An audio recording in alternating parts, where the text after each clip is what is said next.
a team that has provided more intrigue than the San Francisco 49ers. And finally, yesterday, the San Francisco 49ers reportedly have landed on their quarterback and have narrowed down their choices between two. They finally came down to an agreement, and they reached an agreement, Trey Lance or Mac Jones. It took weeks for them to finally publicize the direction that they were heading. This is huge news. And there's a lot to unpack with regard to this, and I've got two specific types of reactions here. One has to do with the fact that they finally reached their conclusion now, and the other has to do with the two guys that they're picking between. So let me first say this. This is actually very concerning and troubling to me that it wasn't until yesterday that the 49ers apparently landed on their quarterback. Yesterday. The draft is this Thursday. So I understand they wanted to kind of be subterfuge and hold their cards close to the chest. But by all accounts, the Jacksonville Jaguars and the New York Jets have made it pretty clear which direction they're going in. The Jaguars have indicated they're going to draft Trevor Lawrence. The Jets have indicated they're going to draft Zach Wilson. That's been pretty obvious from the jump. And so for the 49ers, the fact that they're acting incognito, if they were intentionally wanting to be deceitful, then I'm a little confused. Why? Because the cards are fully in their hands. All these other teams are at the 49ers' mercy. We know the first two picks, Trevor Lawrence and Zach Wilson. So you don't have to necessarily try and deceive someone because all the teams that are drafting behind you know you're going to take a quarterback. So for me, it makes absolutely no sense why they're trying to hold those cards close to the vest when, again, all these other teams, they can't they have to react. That's the difference. The San Francisco 49ers don't have to react. They get to act and have the ripple effects ensue upon the other teams. And so if you're the San Francisco 49ers, they're in the driver's seat right now. They're in the driver's seat right now, and you don't trade up to number 3 overall if you don't have a clear vision and a direction of where you're wanting to go. And this is what's super concerning to me. And again, if this is all a mirage, then all the power to John Lynch, all the power to Kyle Shanahan. But if these reports are true, that it took these additional weeks of deliberation to finally settle on a quarterback, that's super concerning to me because you don't trade away those plethora of picks, that future, if you're not sure and not certain that you have a targeted player. The fact that they've still narrowed it down to 2, again, I understand they're wanting to keep their options open. But from purely the perspective of this is what you gave up to draft one of these quarterbacks, and it took you till now to finally conclude which one you want to take, that's super concerning. That's part one. Part two is I think that these two guys, the fact that it's between Mac Jones and Trey Lance, that is a huge mistake. That is a huge mistake. Justin Fields should be in this final pairing. He should be in this final pairing. Now let me be clear. I would not chastise, I would not ridicule the San Francisco 49ers if they drafted Trey Lance. Because by all accounts, he seems like an incredible worker.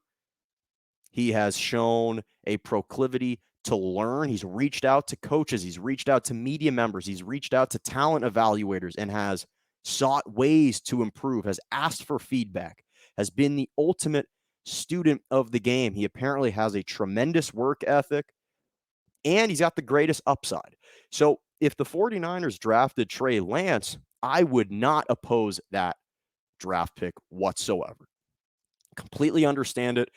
He is a raw but talented kid who could sit behind Jimmy Garoppolo for a season. I totally understand this.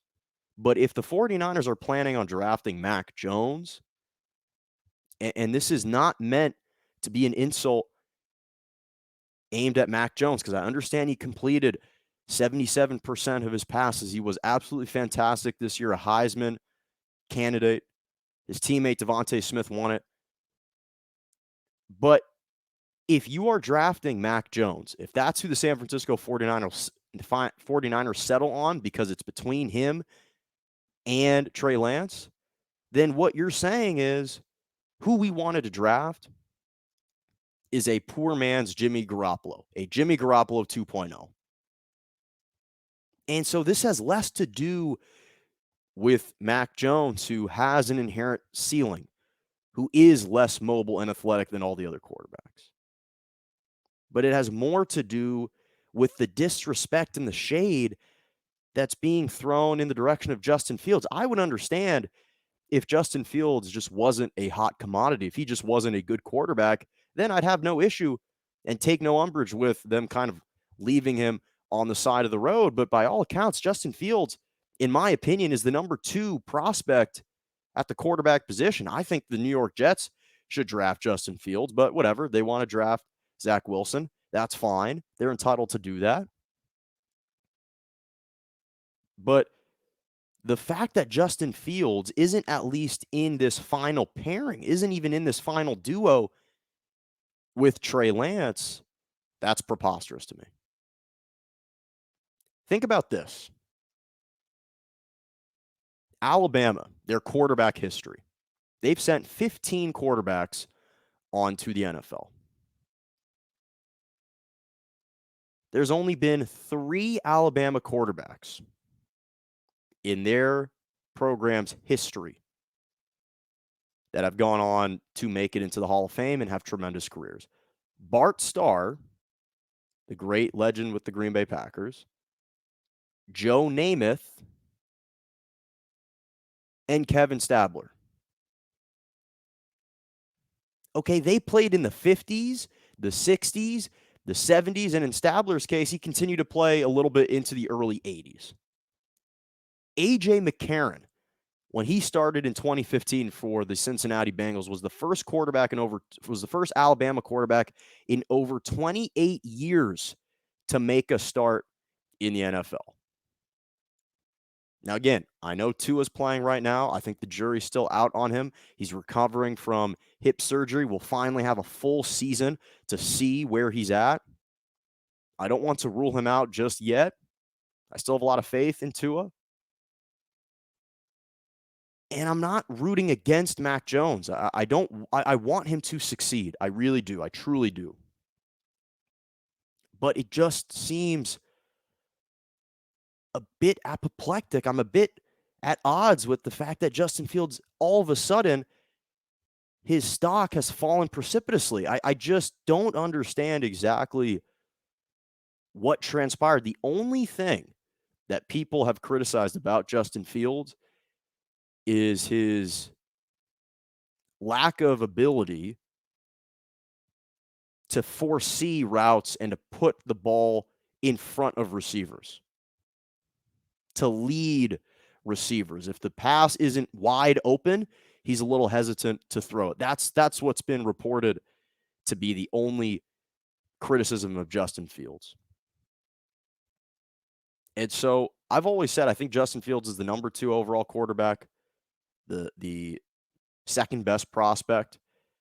And I think that it's unfair if they're holding him accountable for the shortcomings of some of the previous Ohio State quarterbacks like Dwayne Haskins most recently, or Cardell Jones, or J.T. Barrett, or Braxton Miller, or Terrell Pryor. If they're holding him responsible for their failings at the quarterback position, that's not his fault. This is a new guy,